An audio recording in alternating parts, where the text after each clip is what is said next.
what the government has or does not have is certainly in question. But like you said, the administration is now in a very, very difficult position. They cannot come out and say, here is further, we lied, here is now further evidence. And they can't, and no one is believing what the administration is saying on this. And now, compounding things, you have a public reporting of fights between the Justice Department, between the FBI, and this is becoming, a DC soap opera that again affects.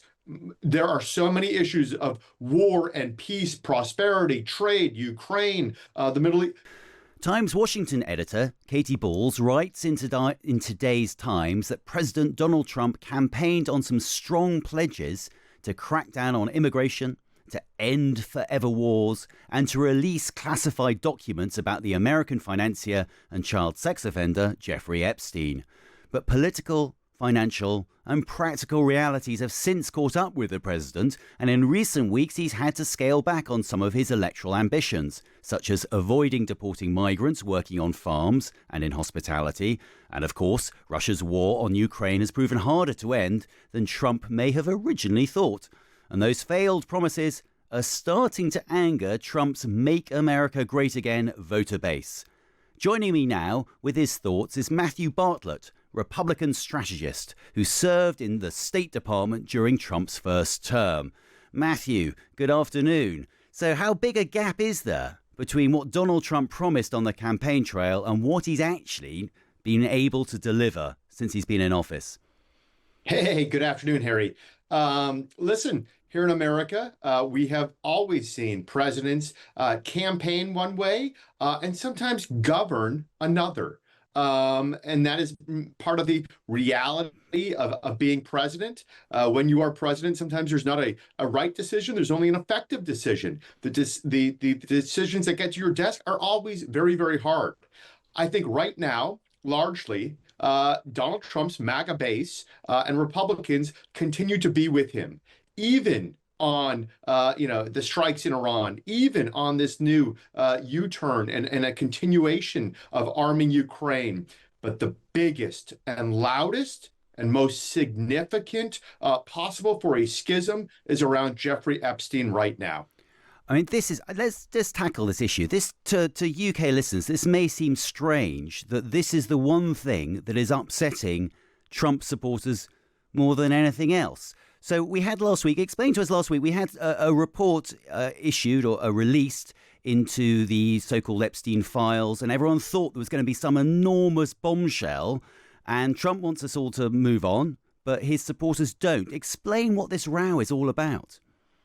Yeah, Harry, this is, a sex scandal unlike any other in D.C., right? This is a massive, massive scandal that includes, underage girls, victims that we should all remember, one of which sadly just took her own life just the other day. And now we're having the government being rocked by this. Many of the loudest critics around the Epstein files, around government, are now themselves in government, at justice, at FBI, at different levels. And since the start of the second term, many of them have fanned the flame, saying that the Epstein list will be coming out, that there are files that are imminently going to be declassified. And then, like you said, a quick note the other day that said, Epstein killed himself, there are no files, case closed.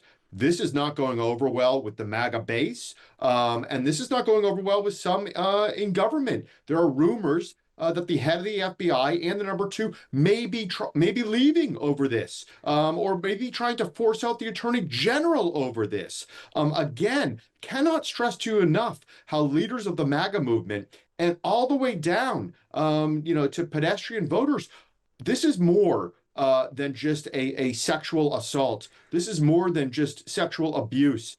This is a true crisis, a faith in government, that the government is not telling us the truth. No one is believing it, and it's going to be very difficult for the administration to try and solve this moving forward. But Matthew Bartlett, what did the arch MAGA supporters expect to discover from these Epstein files? I mean, surely they would not even be satisfied if they were told that it was, Elvis Presley who had killed Jeffrey Epstein in prison. I mean, there's nothing that will satisfy a conspiracy theorist to any extent, is there? Listen, I think you're largely right. And I think maybe that is part of the problem. If you start with a false premise, you come to false conclusions. And when the truth disrupts the narrative, people find it very hard to accept. Yeah. But they've been told, names will be out there. So they expect a full list, a full rationale of how this figure, shady figure came to be in the upper echelons of American finance. There may be more to this story, but what the government has or does not have is certainly in question. But like you said, the administration is now in a very, very difficult position. They cannot come out and say, here is further, we lied, here is now further evidence, and they can't, and no one is believing what the administration is saying on this. And now, compounding things, you have a public reporting of fights between the Justice Department, between the FBI, and this is becoming, a DC soap opera that again affects.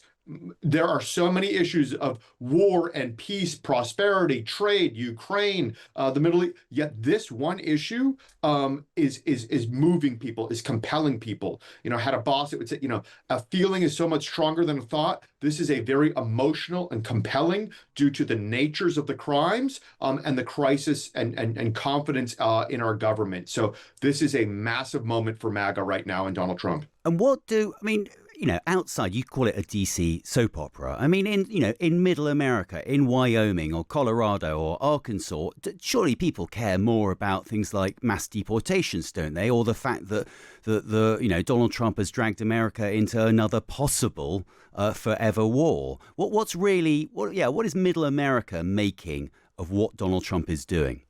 Well, I just want to be clear. Donald Trump said to Iran, if you are intent on a nuclear weapons program, we're intent on destroying it, not at war with your government, certainly not at war with your people. And I think, again, the MAGA base was concerned with Iran, and because it was such a massive victory, everyone seems okay with it.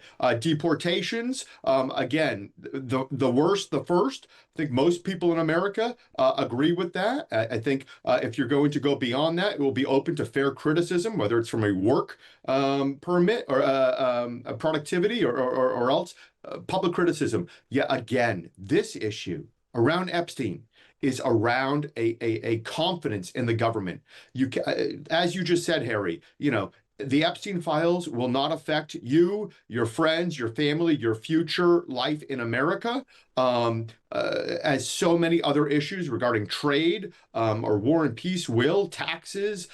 Yet again, this is just such a striking, compelling issue that people, think with it with their heart. And again, it goes to our leaders being honest with us. And it seems as if, gosh, going back from Kennedy on, there continue to be questions with the government. Is our government telling us the truth? This is a crescendo moment, and how the administration handles it. Clearly, whatever they have done is not enough right now. And again, it is an asymmetric, apolitical issue right now, but it is at the forefront in American politics.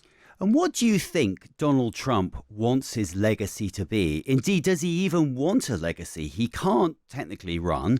He certainly can't run under the law for another term. I mean, there's been some talk that another member of the Trump family might want to, be it Eric, might want to run for election. I'm just wondering whether the Trump family, the MAGA movement, how they want to leave office. What is the legacy they want to leave? I mean, listen, Don Jr. has been, if the first administration you had Ivanka, one of Donald Trump's, his daughter, in government. Now I think you have Don Jr. Whether he's online and on X, and his voice is important in the conservative movement. What has MAGA done? MAGA has taken over the Republican Party.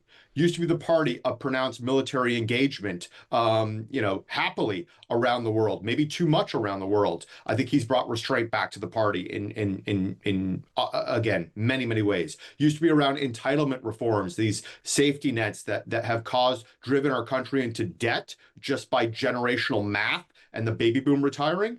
He said we are not touching any of those, and we will continue those entitlement programs. And we used to be the party of free trade, a la Mitt Romney, and he said no, it's called fair trade. So he's changed the party. I think the MAGA movement will go on. They want this to be peace internationally, and prosperity domestically. And this new brand of populism will continue on. Absent Donald Trump, the party will continue on down that way. I would even argue that the Democrats will continue to be much more populist, moving down the road. So again, yes, we will have midterm elections. We will have a new president come 2028. And I would just say odds-on favorite right now would be J.D. Vance, who continues to be the darling of the MAGA movement. Again, remember, coming from an outside critic to a conversion to now vice president. Brilliant. Thank you so much indeed for your thoughts. That was Matthew Bartlett, Republican strategist who served in the State Department during Trump's first term.